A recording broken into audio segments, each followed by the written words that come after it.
सदाशिवसमारम्भां शङ्कराचार्यमध्यमाम् अस्मदाचार्यपर्यन्तां वन्दे गुरुपरम्पराम्।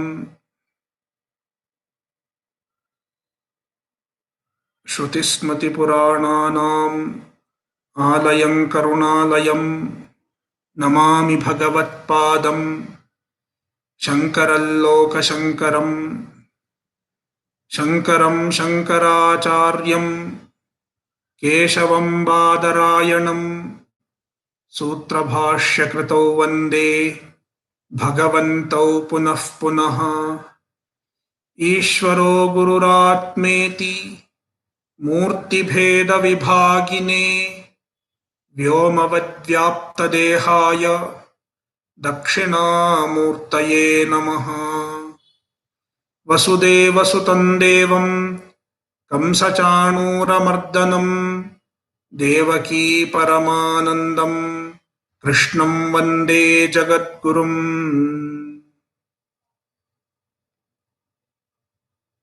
Bhagavadgita chapter 15 Sloka 3 and 4. न रूपमस्येह तथोपलभ्यते नान्तो न चादिर्न च सम्प्रतिष्ठा अश्वत्थमेनं सुविरूढमूलम् असङ्गशस्त्रेण दृढेन छित्त्वा ततः पदं तत्परिमार्गितव्यम् यस्मिन् गता न निवर्तन्ति भूयः तमेव चाद्यं पुरुषं प्रपद्ये यतः प्रवृत्तिः प्रसृता पुराणी। Shlokas 3 and 4 are syntactically interconnected. Therefore, we have to read them together and study them together.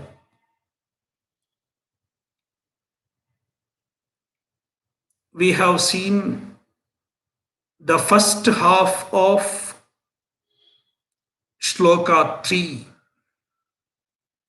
Now, the second half of Shloka 3.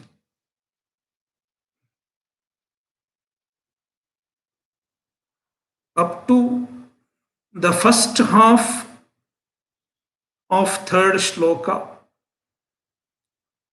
Bhagavan explained the Samsara tree, Samsara Vriksha.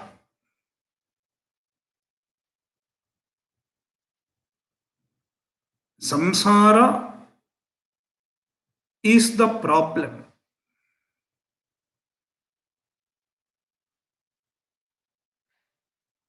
Samsara stands for all our psychological problems. Problems at the psychological level. It is compared to a tree. It is called Samsara tree, Samsara Vrikshaha. Krishna calls it an Ashwatha, Samsara Ashwatha. It is looking at the problem in one way. There are many ways of understanding the problem. This is one way of figuratively describing the problem.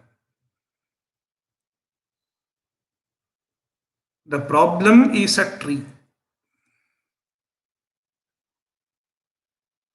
Now we have to find the solution. What is the solution to the samsara tree?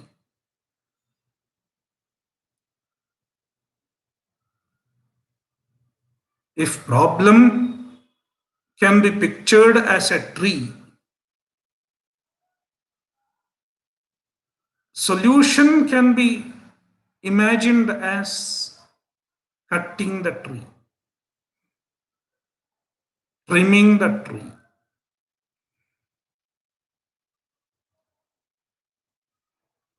Now Krishna is talking about cutting off the tree.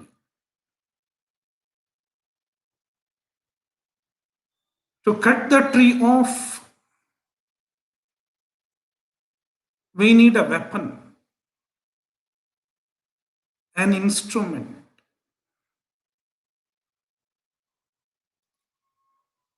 What is the instrument to cut the tree of samsara?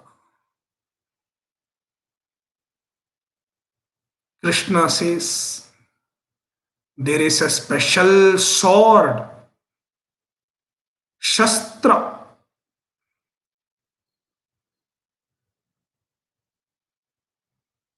Shastra means an instrument used to cut,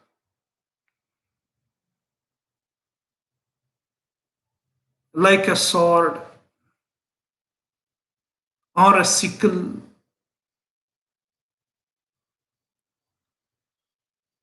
or even the razor, saw.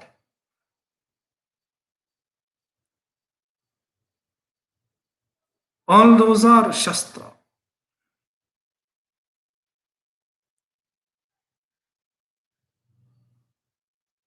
What shastra can be used to cut the tree of samsara?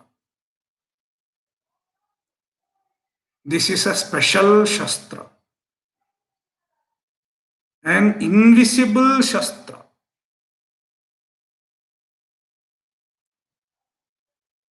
asanga shastra,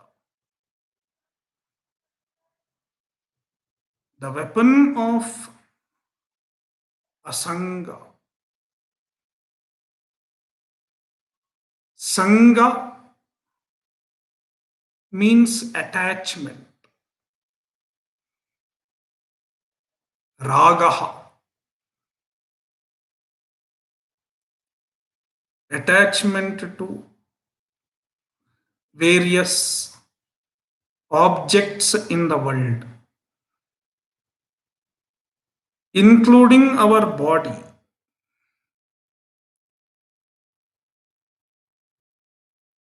including our mind,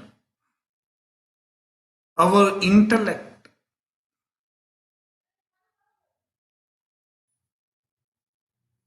We have attachments to so many objects in the world, and we have been cultivating attachment for a long time. Attachment to our body, attachment to our individuality,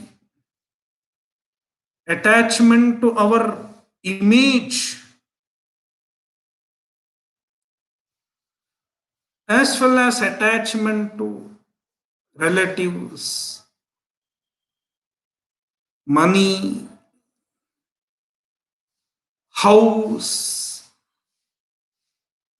and so on. There are varieties of attachments.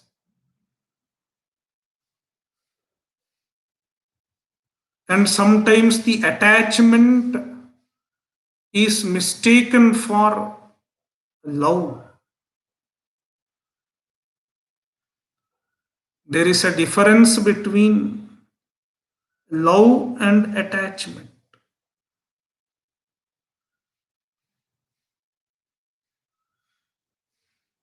Love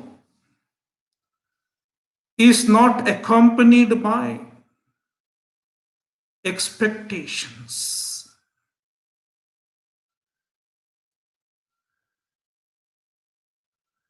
And dependence.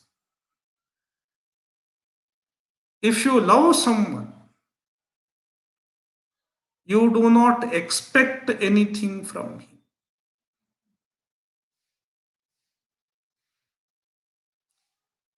If you love someone, you do not depend on him.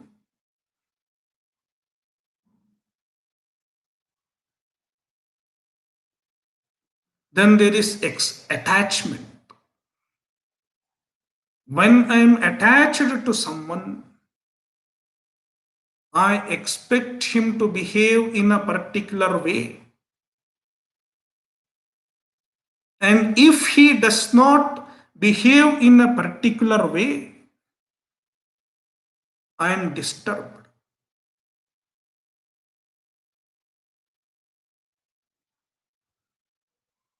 Initially, I loved the person and I expected him to behave in a particular way.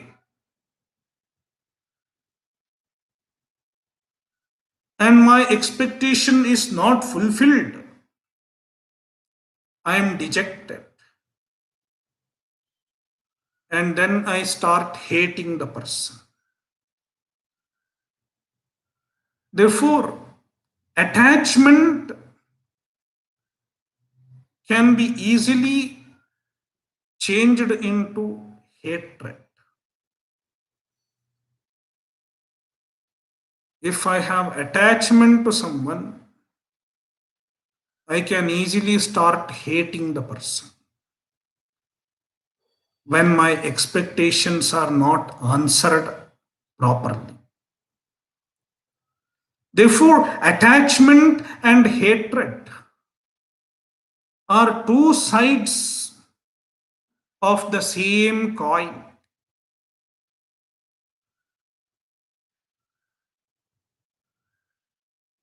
In Sanskrit, attachment is called raga and hatred is called dvesha.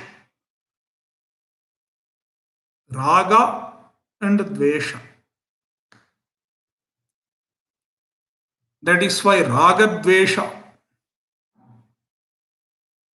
they are generally mentioned together. Raga dvesha. Raga dvesha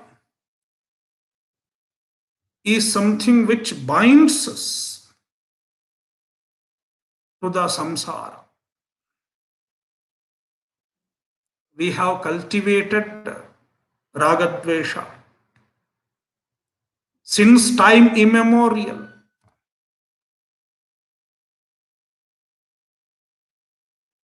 So many ragadveshas.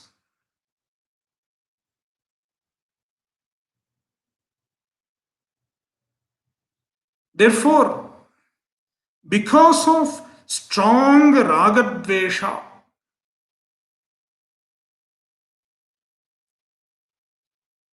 this tree of Ashwatha is well rooted. Therefore, Krishna describes the tree Ashwathamenam Suvirudhamulam. This Ashwatha tree is Suvirudhamula, well rooted. It has taken deep roots. And this tree is inside, in our mind.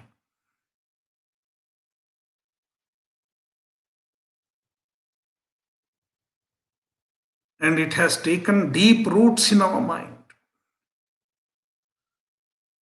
because of strong attachments.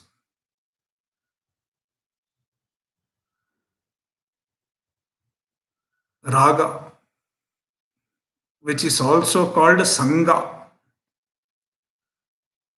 Therefore, the instrument to cut the tree is asanga. Asanga shastrena dridhena chitva. Asanga means Vairagya. Sangha means raga and asanga means Vairagya. Freedom from attachment.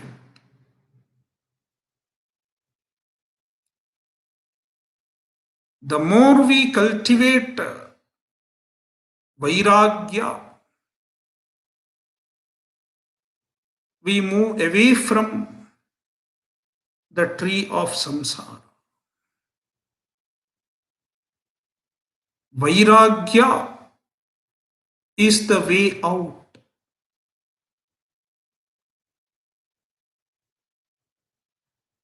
In fact, spiritual growth is characterized by Vairagya.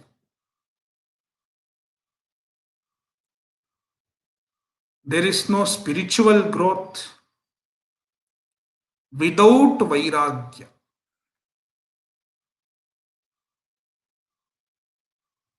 Because in general, growth involves growing out.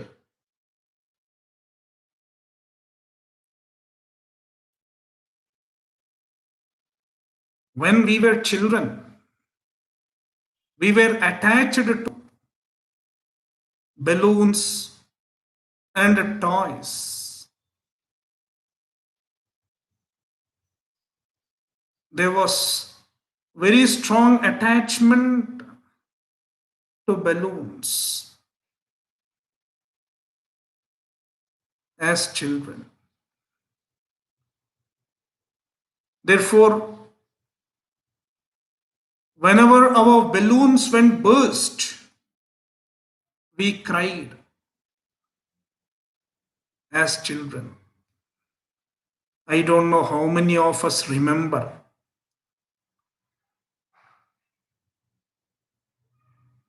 If we don't remember, we should ask our parents, did I cry?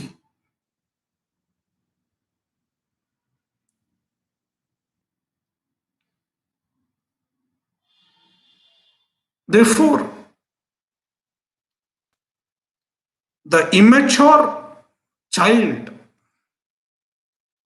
was attached to the balloons. But as we grew up, we grew out of our attachment to the balloons.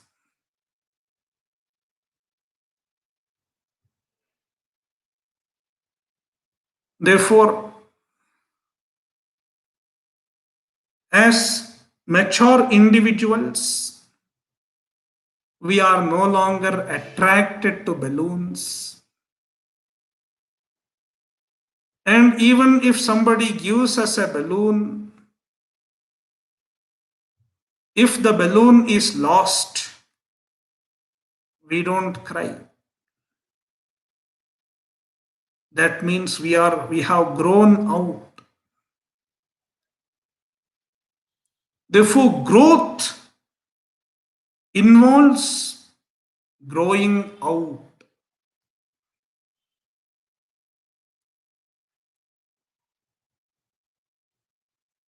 The physical growth can bring about some amount of Vairagya, at least to the Vairagya towards balloons and toys. The spiritual growth involves growing out at a greater level. We grow out of our attachment to various objects in the world,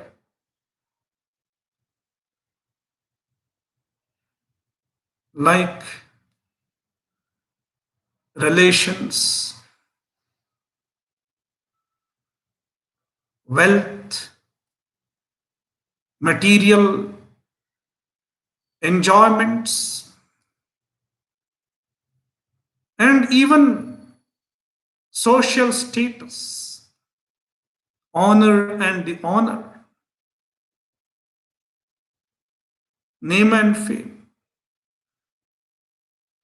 social recognition. There is a need to grow out of all these things. Therefore, Vairagya is a yardstick of spiritual maturity. The lesser we are dependent on the external objects emotionally,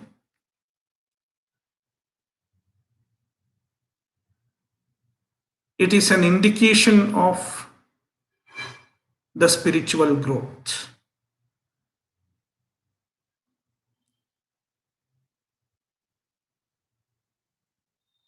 This Vairagya has to be cultivated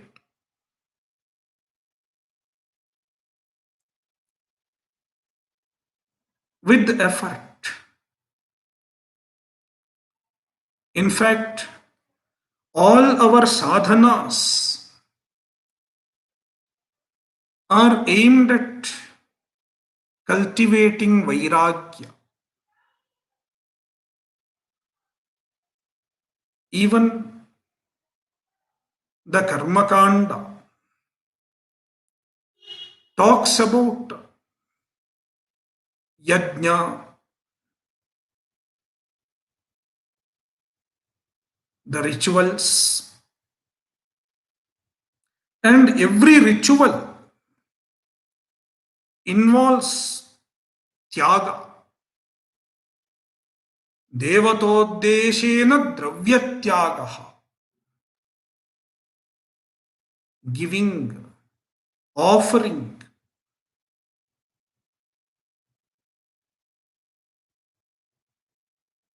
The yajna involves offering. When you give up the ownership, the attachment to any object. Therefore, yajna is a way of cultivating Vairagya. Dana, giving all our wealth, all forms of wealth.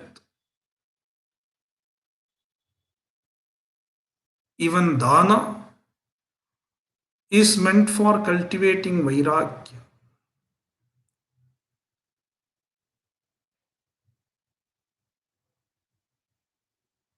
Similarly,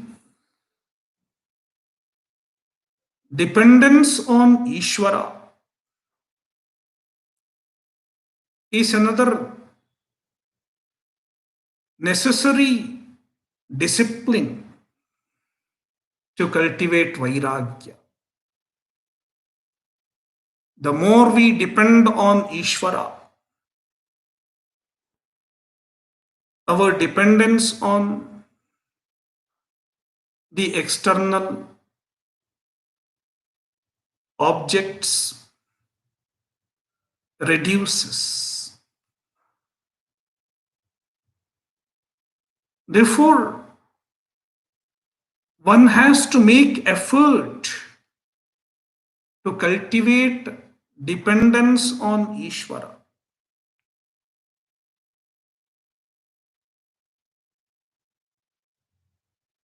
In the meantime,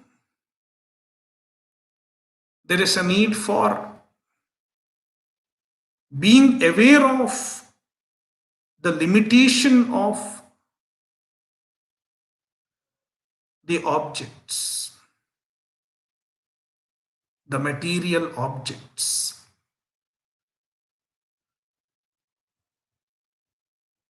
It is called dosha darshanam,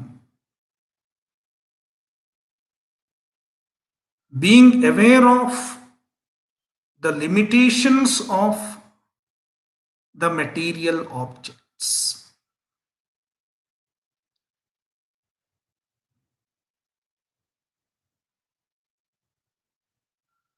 When we are aware of the limitation of a given object, our attachment to the object reduces. For example, generally, an individual is attached to his body. I have a good body, a good appearance,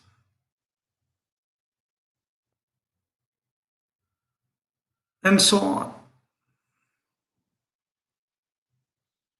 When we think of the positive attributes of the body, we tend to get attachment to the body. This is a good body. I don't want to lose my body.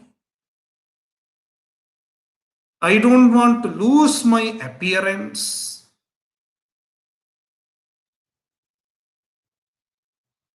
Every day I look into the mirror and I appreciate my own appearance. I'm happy when I look at the mirror, good appearance.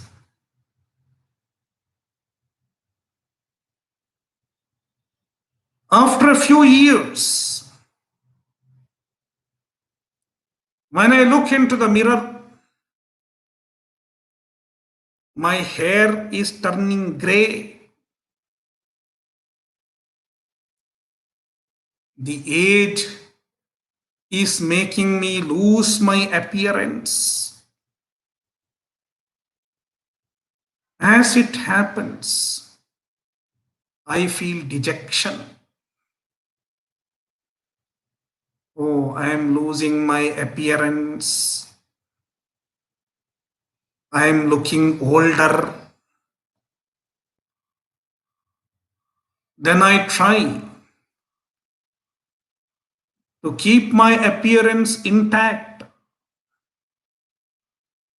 applying hair dye and other ways of makeup. There are many ways to make us look younger. It can work up to certain extent. Yet the body has its own journey, its own course. It becomes older and older. The hair turns purely gray. Wrinkles appear on the face, and so on. No longer I can look beautiful. That day comes. I am very much dejected. Therefore, attachment is a result of seeing the merits, seeing the promise in a given object. Therefore, the way to get Vairagya is to see the limitations of the given object. When I remind myself constantly, this body is just a piece of flesh, an assemblage of bones, skeleton, skull, and some flesh and blood. That's all this body is about.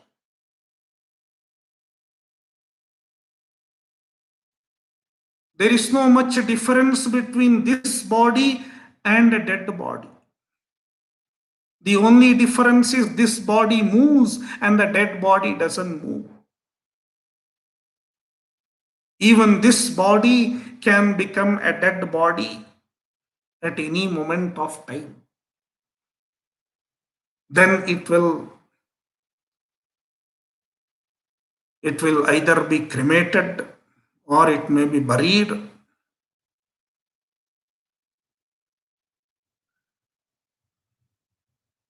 When I think this way, remind myself of the limitation of this body,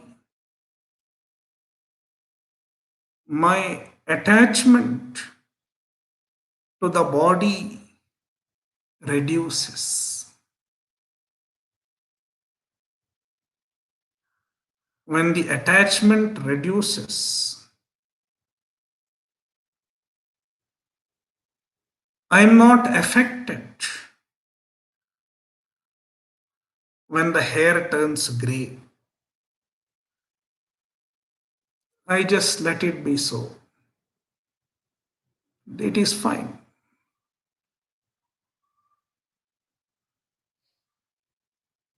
The deterioration of this body does not disturb my psychological well-being.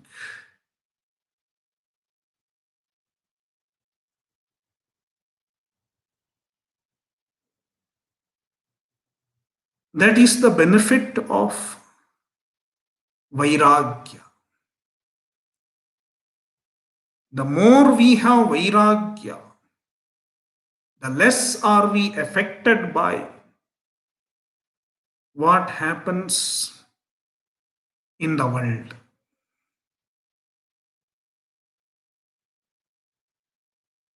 That is Asanga Shastra, the weapon of Vairagya. Asanga Shastrena Dridhena. The Vairagya has to be dridha, sharpened, a sharp weapon. Generally, dridha means hard. Here, the commentators take dridha to mean sharp. And Madhusudana Saraswati says, sharpened by viveka and strengthened by bhakti. We need viveka and bhakti to sharpen the Vairagya. Viveka is being aware of the truth of the object. The object is anitya.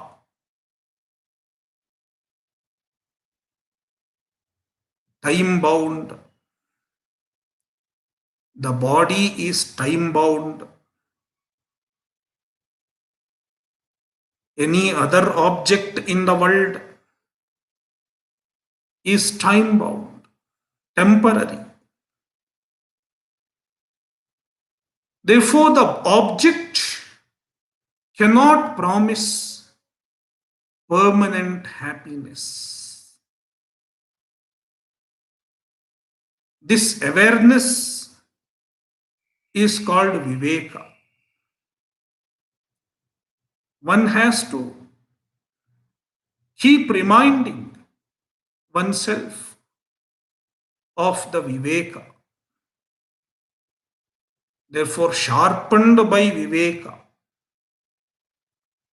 the more viveka we have, Vairagya gets sharper and sharper. Then bhakti, devotion to Ishvara, dependence on Ishvara. The more we depend on Ishvara, the lesser we depend on the world. Therefore, Viveka and Bhakti. These are the two disciplines that facilitate enhancement of Vairagya.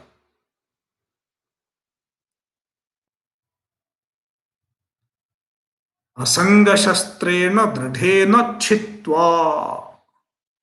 chitva, having cut the tree of samsara, destroying the tree of samsara with the sword of asanga, vairagya.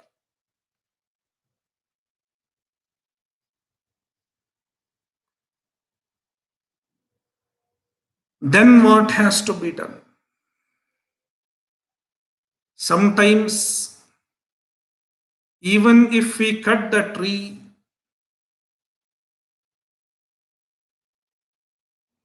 it can grow up again.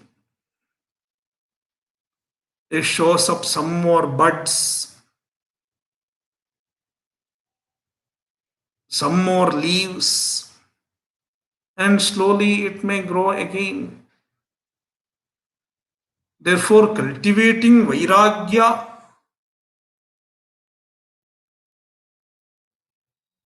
is not a solution in itself. It is a sadhana, and it has to lead to something else, which destroys the samsara tree from its very roots. Until we destroy something from its very root, crop up again. Therefore, further sadhana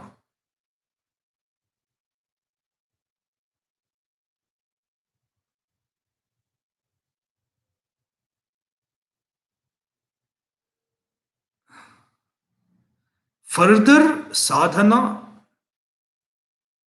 is given, and that is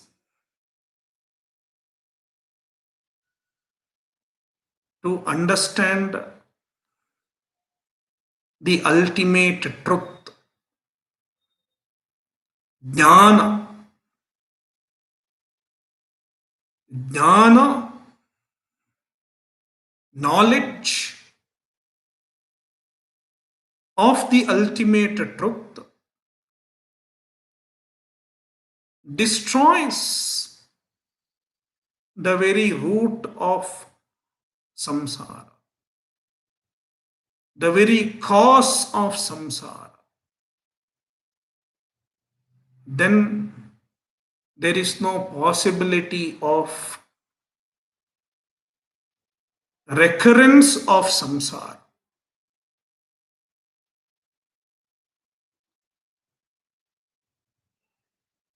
Therefore, Bhagavan says, Tatah padam tat parimargitavyam. Tataha. After cultivating Vairagya and trimming off the tree of Samsara,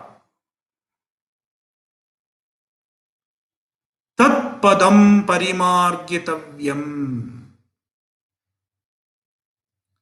One has to seek the pada, tat padam. Pada literally means a destination, goal.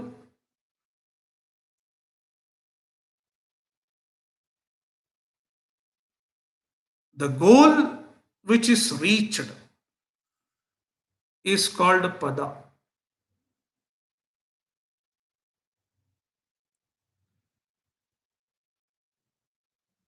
Here,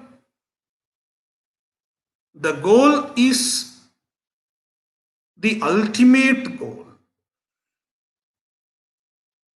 And how it is ultimate?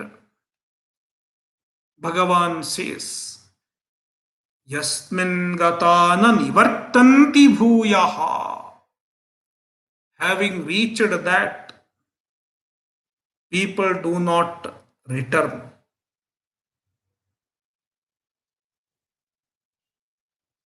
It is the ultimate goal. After reaching there, you don't have to come again. Therefore, this goal is Paramatma himself, Ishvara himself.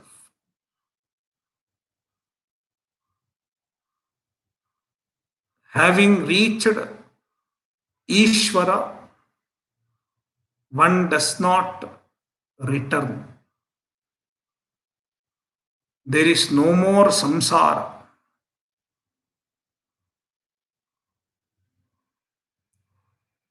And this goal has to be reached by means of knowledge, Brahmajnana.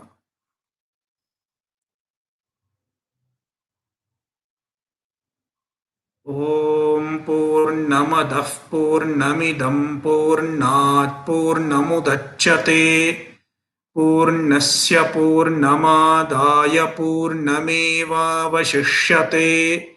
Om Shanti Shanti Shanti. Harihi Om Shri Gurubhyo Namaha. Harihi Om.